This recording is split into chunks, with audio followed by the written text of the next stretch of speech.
going on? Welcome back to another edition. I'm Mike, and if you're brand new to my channel, please feel free to hit that subscribe button so I can see you again next time. But if you're coming back and you're not already subscribed, well, why not? Come join me in this awesome adventure where I talk about movies, Back to the Future, and especially every Monday, as of right now, I'm dropping a terrible movie collab series. And today's guest has been on the channel before, but instead of me introducing this guest, let me take it straight over to the man himself who is joining me on this review of R.P.M. What's going on, viewers of Mike's YouTube channel? If you don't know who I am, I'm Jacob Martin.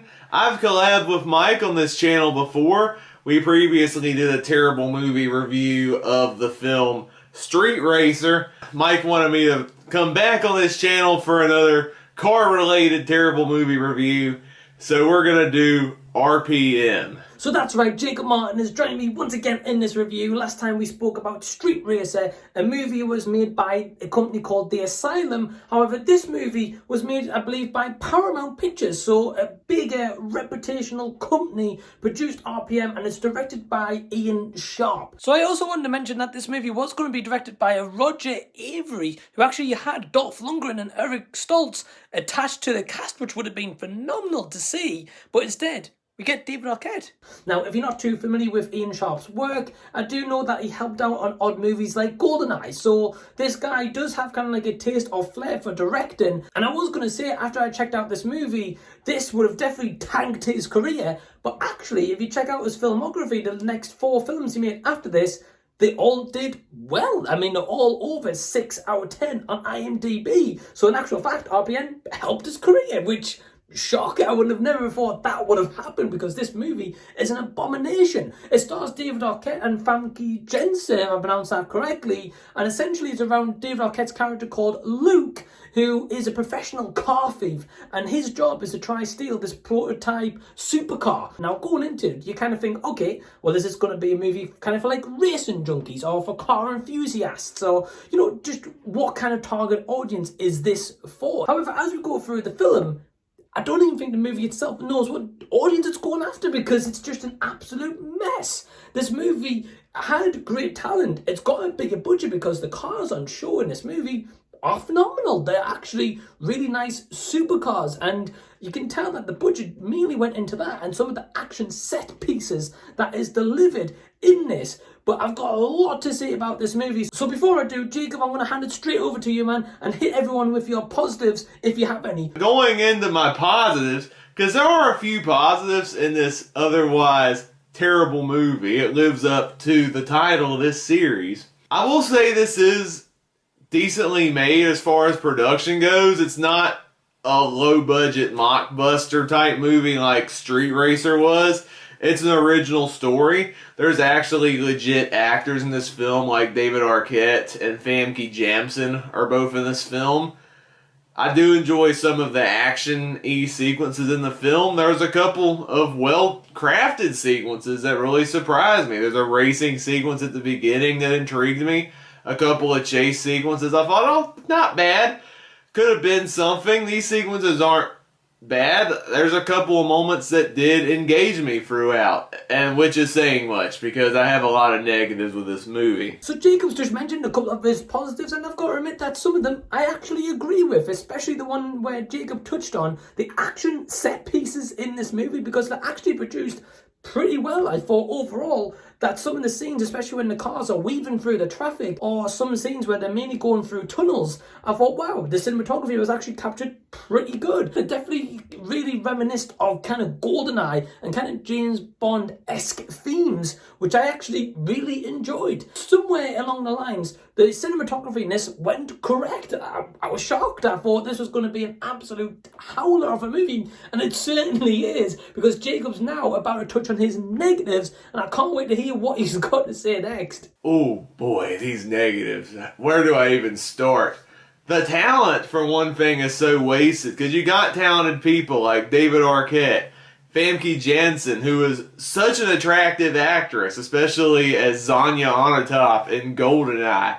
She has a few good moments in this movie where, you know, she's very attractive. She wears this really attractive leather dress at one point. I was like, woo! I was enjoying that. The story did not grab me. The story was very all over the place. Just two people competing over who's stealing cars the most. Something about a high-tech car. It was just weirdly convoluted to where I was starting to get zoned out by the overall story, and I was not getting into this movie at all. And then there are just some weird additions in this movie that just really bugged me. Like, there's this one woman who's seducing this guy at one point, and I don't know who came up with this idea, but whoever came up with this idea should be fired. But she seduces a guy, pours oil all over him, and starts making out with him. And it was one of the most wrongest things I've ever seen in my life.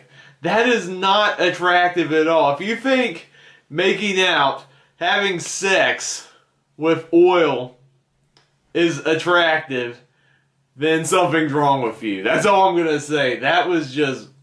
I did not care for that in the slightest.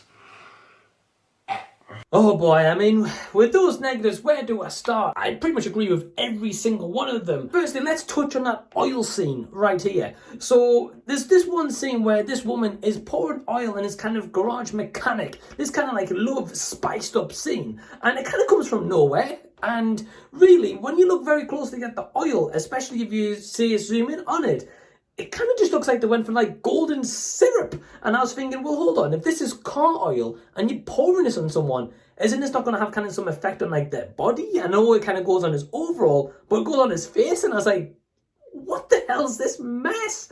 I mean, the good news is I can officially announce on this right now that the scriptwriter J.P. Gardner, Jacob, you'd be pleased to know, he never wrote again, so I guess you got your wish. He was fired. Yeah, this movie is an absolute howler.